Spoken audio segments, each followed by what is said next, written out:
All right, welcome back to another episode here on Grow the Earth, guys. Today we're going to be talking about okra. And as you can see, we're dealing with some monsters here. These things are well over 8 foot tall, and they're getting harder and harder to pick from. I'm almost 6 foot tall, and as you can see, I have to bend these over in order to harvest. And these are some of the shorter ones. We've got some taller ones back over there. But the one good thing about okra is they're not done until they're done.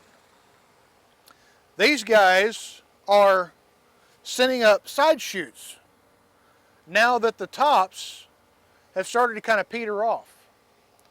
And as you can see here, this has already had some side shoots come off of it that have gotten very, very large, just as tall as the main plant. So what we're going to do today is to extend our harvest, and also to make things more manageable to harvest from, is we're actually going to cut these plants down to where our harvest area is actually going to be about this tall.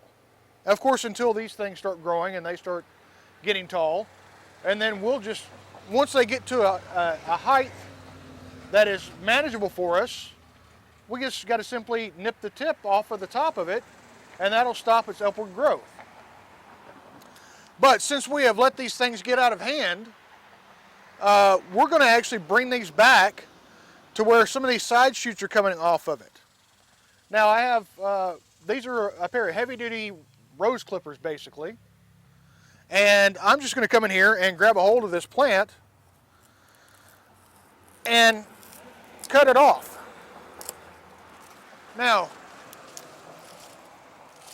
as you can see, the other part of this plant is not exactly very stable. Now, some may see this as a crime because that was a beautiful okra plant, but we have more branches coming up right here that are going to start producing again. We've actually had some back that way that I'm getting 3 or 4 okra off of the lower stuff that are growing just like this. So we're just making our plant a little more acceptable to handle, because otherwise, my wife's only about 5'7", and it makes it really hard for her and the kids to harvest from these. You know, and I don't want to be the only one to have to harvest these things. I want some help too. So with this one too, we're going to do the same thing.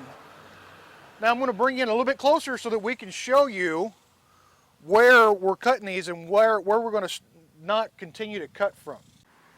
All right, so what we got here is we got this okra plant that I was just showing you in the last cut, and what we're looking at is this has got a side shoot coming off right here, about this point, and above that is really nothing until we get to the very, very top of it.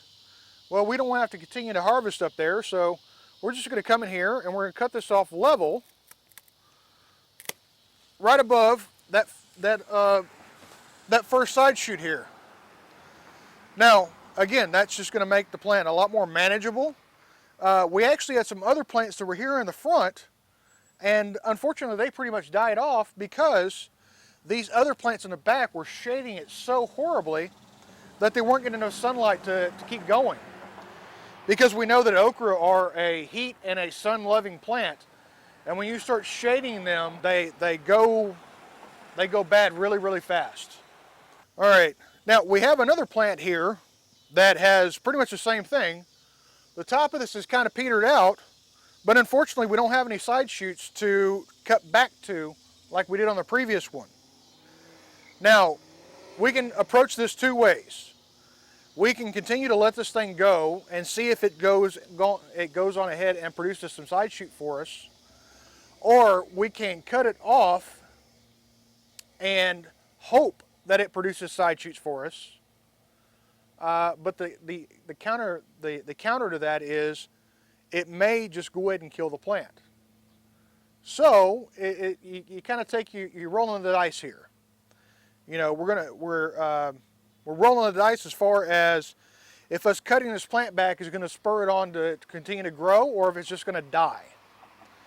Now, we have enough plants here that I'm not really worried about if I cut this one plant and it dies.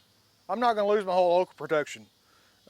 we've had so many okra come off of these plants that we're almost to the point where I think the neighbors are going to tell us to go away. They don't want them anymore. So I'm going to cut this back. And I'm just going to pick a spot. I know that we have green down here, so we know that's really healthy. This is about where it starts to change color. So I'm going to come in right above that and just nip it off. Now, as you can see here, there really wasn't anything else happening on the top of this. I don't know if that was from shade from the other ones, or if that was just because this is starting to get to the end of its life. Like I said, hopefully this will spur it on to send side shoots out to continue to thrive. But if it just stops the plant completely, then I'm not entirely worried about it. But it's going to give us a little more sun to the rest of these plants, and that will really spur them on. So guys, just like with these okra, we can put our hands in the gardener for him to come in and trim us to give us a new lease on life, right? Because sometimes we need to be trimmed back. Sometimes we need to have those things removed from us so that we can continue to grow and flourish. Sometimes we have to get rid of that old dead wood that is holding us back, that is shading out the rest of our plant so that we can send out new growth and so that we can be more productive. Because just like this okra that had one single stem that had, we would get 2 or 3 okra off of it, now it's branched out and we have multiple places to get fruit from. The same thing, our Father will come in and give us a trim, and He'll give us more places to start producing and to start being more fruitful in than just that one measly spot that we had before.